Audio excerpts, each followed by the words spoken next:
चंद्रनगर नामक गांव में आकाश नाम का एक गरीब जामुन वाला रहता था। वो जामुन बेचकर अपने परिवार का पालन पोषण करता था।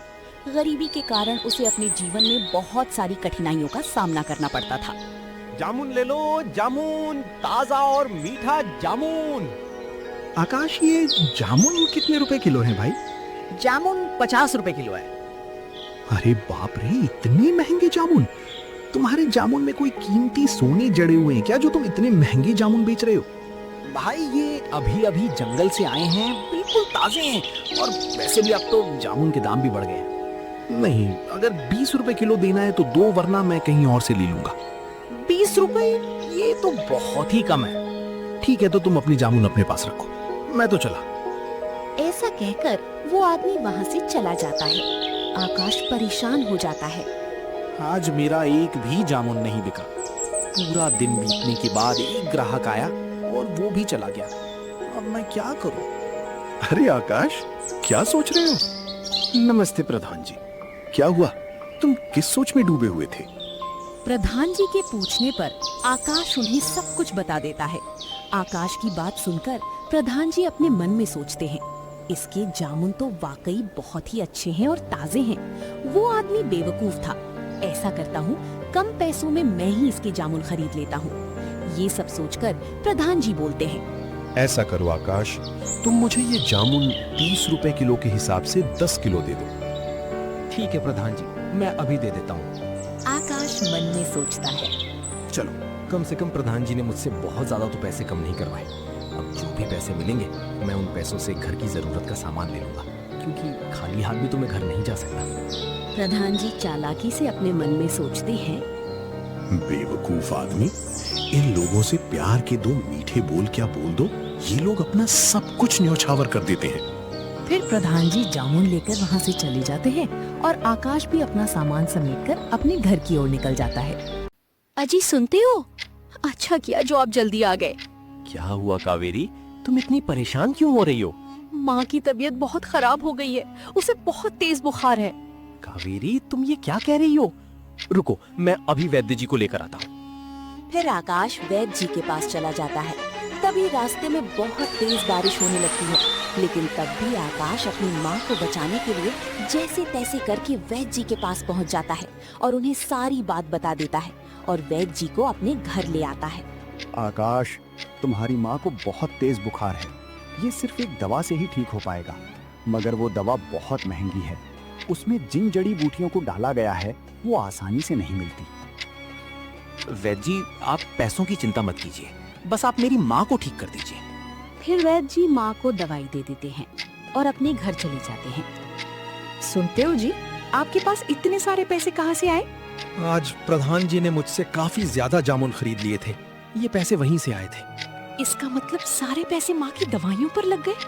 हाँ कावेरी, अब मेरे पास कुछ भी नहीं है। फिर ऐसे ही कुछ दिन बीत जाते हैं और आकाश की माँ ठीक हो जाती है। उधर आकाश की जामुन की बिक्री दिन ब दिन कम होती जा रही थी। वो रोजाना केवल 20 या 40 रुपए ही कमा पाता था। तो फिर एक दिन कावेरी बोलती है, अजी सुनते हो, आज तो घर में कुछ भी खाने को नहीं है। तुम चिंता मत करो कावेरी, मैं कुछ इंतजाम करता हूँ। बस भगवान आज अपनी सुन ले और मेरी सारी जामुन बिक जाए। ठीक है रूपा। कावेरी, मैं जामुन बेचने चलता हूँ। इतना कहकर आकाश अपनी जामुन की टोकरी लेकर गांव में चला जाता है। जामुन ले लो, जामुन, ताजा और मीठा जामुन। इस तरह आकाश पूरे गांव में जामुन बेचता है, लेकिन शाम होने तक उसकी एक भी जामुन नहीं बिकती। तो वो थक हार कर एक पेड़ के नीचे बैठ जाता है और मन में सोचने लगता है, सुबह से शाम हो गई, लेकिन अभी तक मेरी एक भी जामुन नहीं बिकी। अब तो ये जामुन भी सड़ने लगी। अब मैं क्या करूं? हे ईश्वर, मेरे जीवन की कठिनाइयां कब खत्म होंगी? आकाश ये सोच ही रहा था, तभी वहाँ से एक साधु बाबा गुजरते हैं। भोम देही, भिक्षाम देही, तू एक देगा, ईश्वर तुझे 100 देगा। प्रणाम महंत जी। आयुष्मान भव। क्या आपको कुछ चाहिए? हाँ पुत्र, मैं एक भिक्षुक हूँ और यहाँ लोगों से भिक्षा मांग रहा हूँ। कैसी भिक्षा महंत जी? पुत्र, मैं अपने शिष्यों के लिए भोजन इकट्ठा कर रहा हूँ। इसीलिए गांव-गांव लोगों से भिक्षा मांग रहा हूं। पुत्र, अगर तुम चाहो तो अपनी खुशी से तुम भी कुछ थोड़ी सी भिक्षा दे सकते हो। क्षमा चाहता हूं महंत जी, अभी मेरे पास आपको देने के लिए 1 रुपया भी नहीं है, और ना ही मेरे घर में आटा या कोई अनाज है जो मैं आपको दे सकूं, और ना ही मैंने आज सुबह से कुछ कमाया है। मेरे पास आपको देने के लिए कुछ भी नहीं है। पुत्र, क्या तुम मुझे ये जामुन दे सकते हो? बाबा की ये बात सुनकर आकाश अपने मन में सोचने लगा। हाँ, ये जामुन तो मैं महंत जी को दे ही सकता हूँ। वैसे भी शाम हो गई है और उनके बिकने की उम्मीद भी नहीं है।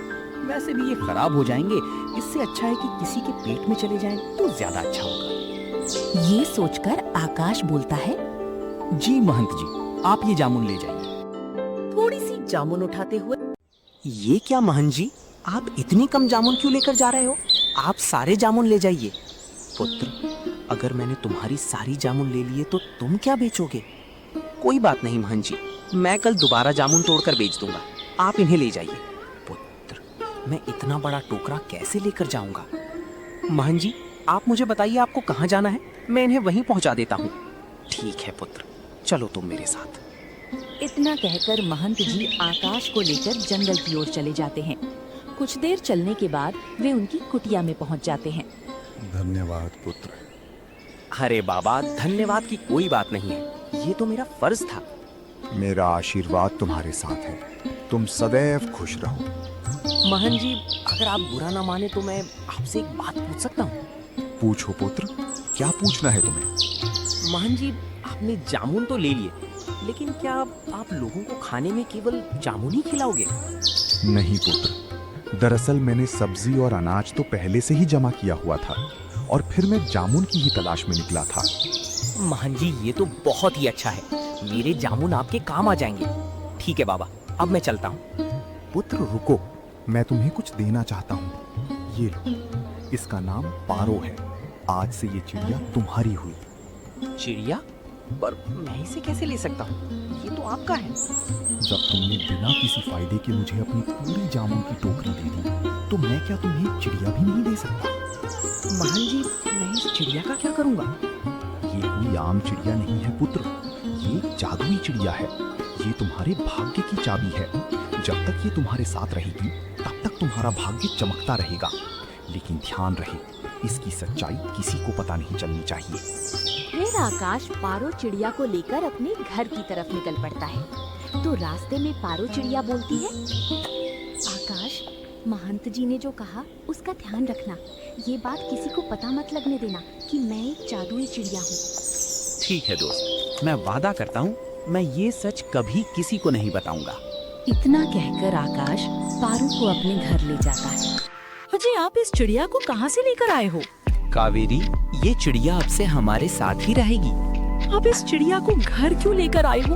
पहले ही हमारे खाने के लाले पड़े हुए हैं, एक वक्त की रोटी भी मुश्किल से नसीब हो पाती है, ऊपर से आप इस चिड़िया को ले आए। कैसी बात कर रही हो कावेरी? भला ये छोटी सी चिड़िया कितना खा लेगी? और रही बात खाने की, तो जो हम खाएंगे वही इसे भी खिला देंगे। आकाश और कावेरी बातें कर रहे थे कि तभी उन्हें आवाज आती है। अरे आकाश, क्या घर पर हो? जरा आप बाहर आओ। अरे तरुण भाई, आप यहाँ? हाँ आकाश, वो क्या है ना, आज मेरी बेटी का जन्मदिन था, बहुत सारे पकवान बच गए। मैंने सोचा गांव में बांट दूं, इसीलिए मैं तुम्हें भी देने चला आया। ये लो। बहुत बहुत शुक्रिया भाई आपका। अरे नहीं आकाश, इसमें शुक्रिया की क्या बात है, वैसे भी ये खाना खराब हो जाता तो इससे अच्छा किसी का पेट ही भर जाए। तरुण ये कहकर वहाँ से चला जाता है। ये तो बहुत स्वादिष्ट पकवान है। देखो कावेरी, मैंने कहा था ना कि जिसके भाग्य में जो लिखा होता है वो उसे मिल ही जाता है। तुम खामखा चिंता कर रही थी। देखो, ये पकवान हमारे पास खुद चलकर आ गए। आज तो हम खाएंगे स्वादिष्ट पकवान, पर गाएंगे ईश्वर के गुणगान। फिर वो सब मिलकर खाना खाते हैं। कावेरी, मैं जामुन बेचने बाजार जा रहा हूँ। तो क्या आप इस पारो चिड़िया को भी साथ ले जाएंगे? क्यों, क्या हुआ? कुछ नहीं, मैं तो बस पूछ रही थी। कावेरी की बात सुनकर आकाश जामुन बेचने चला जाता है। जामुन ले लो, जामुन ताजा और मीठा जामुन। आकाश, तुम्हारे जामुन तो बहुत अच्छे दिख रहे हैं। क्या भाव दे रहे हो भाई? जामुन 50 रुपए किलो है। अच्छा, एक काम करो, मुझे 4 किलो जामुन दे दो। वो आदमी बिना पैसे कम कराए आकाश के सारे जामुन खरीद कर चला जाता है।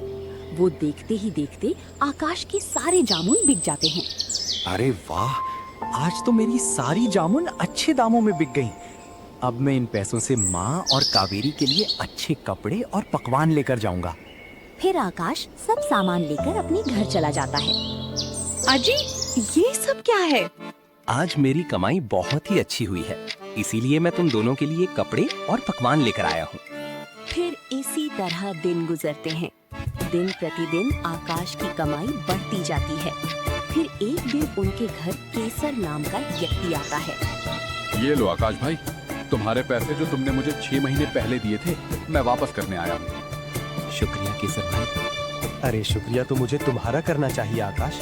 तुमने बुरे वक्त में मेरी मदद की थी, लेकिन ये पैसे लौटाने में मुझे थोड़ी देर हो गई। इसके लिए मैं माफी चाहता हूँ। केसर आकाश के पैसे वापस करता है और वो वहाँ से चला जाता है। अजी, सुनते हो, ये अचानक से लोग हम पर इतने मेहरबान कैसे हो गए? पता नहीं, क्यों मुझे ऐसा लगता है जब से ये पारो चिड़िया हमारे घर आई है तभी से हमारे भाग्य बदल गए हैं। कावेरी, तुम खामखा क्या क्या सोच रही हो? ऐसा कुछ भी नहीं है। दूसरी तरफ आकाश की तरक्की देखकर लोग जल भुन रहे थे। इस आकाश के सारे जामुन चुटकियों में बिक जाते हैं, और एक हम लोग हैं, सुबह से बैठे रहते हैं, लेकिन हमारी एक भी फल नहीं बिकती। अरे हाँ भाई, तुम बिल्कुल सही कह रहे हो। इससे पहले कि इस आकाश की वजह से हमारा धंधा बंद हो जाए, हमें कुछ न कुछ तो करना ही होगा। ऐसा करते हैं भाई, इसकी शिकायत अपने प्रधान जी से करते हैं, बाकी वो खुद ही देख लेंगे। इतना कहकर वो दोनों प्रधान जी के पास जाते हैं। प्रधान जी नमस्ते है। नमस्ते, कैसे आना हुआ? प्रधान जी, हम आपको एक बहुत ही जरूरी बात बताने आए हैं। बताओ, कैसी जरूरी बात है? प्रधान जी, हमारे गांव का जो आकाश है, वो दूसरों के खेतों में जामुन चोरी करके बेच रहा है। ये तुम क्या कह रहे हो? हम सच कह रहे हैं प्रधान जी, हमने उसे अपनी आंखों से खुद देखा है। ठीक है, अगर ऐसी बात है तो मैं आकाश को इसकी सजा जरूर दूंगा। वो दोनों आदमी प्रधान जी को आकाश के खिलाफ भड़काकर वहाँ से चले जाते हैं। मैंने तो आकाश को बहुत ही सीधा समझा था, मगर ये तो मुझसे भी ज्यादा चालाक निकला। मुझे इसके बारे में पता लगाना होगा। आज रात ही मैं आकाश के यहाँ जाकर इस बात का पता लगाऊंगा। रात होने पर प्रधान जी चुपचाप आकाश के आंगन में आ जाते हैं और उसके घर की खिड़की के पास खड़े हो जाते हैं। सुनो जी, आपको मेरी कसम है, मुझे बताइए आखिर हमारे भाग्य के बदलने के पीछे क्या बात है? मुझे सच्चाई जाननी है। कावेरी के कसम देने पर आकाश सारी सच सच बात बता देता है। अरे वाह, ये तो बहुत ही खुशी की बात है। उन दोनों की ये सारी बातें प्रधान जी सुन लेते हैं। ओह, तो इसका मतलब ये है कि इस चिड़िया के हाथ में ही आकाश के भाग्य की चाबी है। अगर मैं इस चिड़िया को अपने साथ ले जाऊं तो मेरा भाग्य भी बदल जाएगा। फिर अगले दिन सुबह होने पर प्रधान जी उन आदमियों के साथ आकाश के यहाँ पहुँच जाते हैं। आकाश, तुम इतने बड़े चोर निकलोगे मैंने कभी सोचा नहीं था। चोरी? कैसी चोरी प्रधान जी? ज्यादा बनने की जरूरत नहीं है, मैं तुम्हारी सारी सच्चाई जान चुका हूँ। कैसी सच्चाई प्रधान जी? आकाश, एक तो तुम दूसरों के खेतों से जामुन चोरी करके बेचते हो और पूछते हो कैसी चोरी। तुम्हारी सजा ये है कि अब तुम्हें मुझे 15,000 रुपए का भुगतान करना पड़ेगा। प्रधान जी, मेरे पास इतने पैसे तो नहीं है और मैं सच बोल रहा हूँ, मैंने किसी के यहाँ कोई चोरी नहीं की। अगर तुम्हारे पास 15,000 रुपए नहीं है तो मैं ये तुम्हारी चिड़िया अपने साथ ले जाऊंगा। नहीं नहीं, मैं तुम्हारे साथ नहीं जाऊंगी। प्रधान जी, ये मेरी चिड़िया है, आप मेरी चिड़िया को ऐसे लेके नहीं जा सकते। फिर ऐसे ही कुछ दिन बीत जाते हैं। पारो चिड़िया के चले जाने से आकाश की हालत पहले से भी बदतर हो जाती है। सुनिए जी, हमारे पास तो अब खाने के लिए कुछ भी नहीं है। अब तो हमारी पहले की तरह जामुन बिकना भी बंद हो गई है। ईश्वर पर भरोसा रखो कावेरी, वो कोई न कोई रास्ता जरूर निकालेंगे। और उधर प्रधान जी पारो से कहते हैं, सुनो चिड़िया, अब से तुम मेरे साथ ही रहोगी और मैं ही तुम्हारा मालिक हूँ, समझे? नहीं, मेरा मालिक आकाश है और वो मेरी दोस्त है। प्रधान जी चिड़िया से बातें ही कर रहे थे कि तभी उनके पास व्यापारी आता है। अरे रघुवीर सिंह जी, नमस्ते। हाँ सुनील जी, नमस्ते। मैं यहाँ एक काम से आया हूँ। कहिए क्या काम है? असल में मैं इस गांव को छोड़कर जा रहा हूँ और यहाँ मेरी बहुत सी जमीनें हैं जिन्हें मुझे बेचना है। तो मैं इसमें आपकी क्या मदद कर सकता हूँ? यही कि अगर आप मेरी सारी जमीनें खरीद लें तो बहुत अच्छा होगा, क्योंकि आपके सिवा इस गांव में मेरी इतनी सारी जमीनें कोई नहीं खरीद सकता। फिर प्रधान जी उस व्यापारी की जमीनों को कम कीमत पर खरीद लेते हैं और कुछ दिनों में उन जमीनों को 2 गुनी कीमत में बेच देते हैं। अरे वाह, ये चिड़िया तो वाकई किस्मत की चाबी है। मुझे इसे सबसे छिपा कर रखना होगा, वरना इसे कोई भी लेकर जा सकता है। फिर ऐसे ही कुछ दिन बीत जाते हैं। एक दिन प्रधान जी पिंजरे का गेट खुला ही रह जाता है और चिड़िया मौका पाते ही वहाँ से उड़ जाती है। जब थोड़ी देर बाद प्रधान जी आते हैं तो पिंजरे को खाली देखकर वो हैरान हो जाते हैं। अरे ये क्या, वो चिड़िया कहाँ गई? अभी प्रधान जी उस चिड़िया को ढूंढ ही रहे थे कि तभी वही व्यापारी सुनील वहाँ आता है। प्रधान जी, आपने चालाकी से मेरी सारी जमीनों को कम कीमत पर हड़प लिया। मैं आपको नहीं छोड़ूंगा। मैं आपकी सारी सच्चाई गांव वालों को बताऊंगा। नहीं, ऐसा मत करो, मैं बर्बाद हो जाऊंगा। मैं तुम्हें तुम्हारे सारे पैसे देने के लिए तैयार हूँ। इतना कहकर प्रधान जी उस व्यापारी के पूरे पैसे उसे दे देते हैं। पैसे लेकर व्यापारी वहाँ से चला जाता है। मैंने आकाश की चिड़िया छीनकर उसके साथ बहुत बुरा किया। शायद मुझे आज उसी पाप की सजा मिली है। अजी, आप कहाँ जा रहे हो? मैं जंगल की तरफ जा रहा हूँ कावेरी, बस थोड़ी देर में आता हूँ। इतना कहकर आकाश जंगल की ओर निकल जाता है।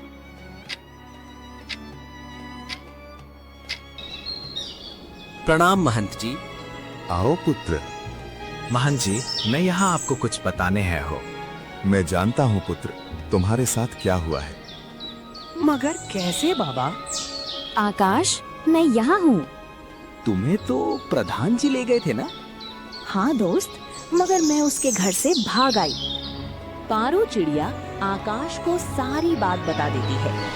आकाश, मैंने तुम्हें इसीलिए मना किया था कि जादुई चिड़िया के बारे में तुम किसी को पता मत चलने देना, वरना सभी इस चिड़िया के पीछे पड़ जाएंगे। क्षमा कीजिए महंत जी, मुझसे गलती हो गई। मुझे मजबूरी में कावेरी को पारो के बारे में बताना पड़ा था।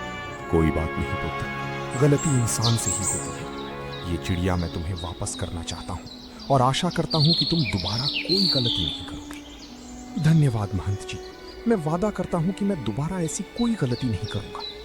पारो चिड़िया को पाकर आकाश का भाग्य दोबारा चमक जाता है और वो दिन प्रतिदिन अमीर होता जाता है।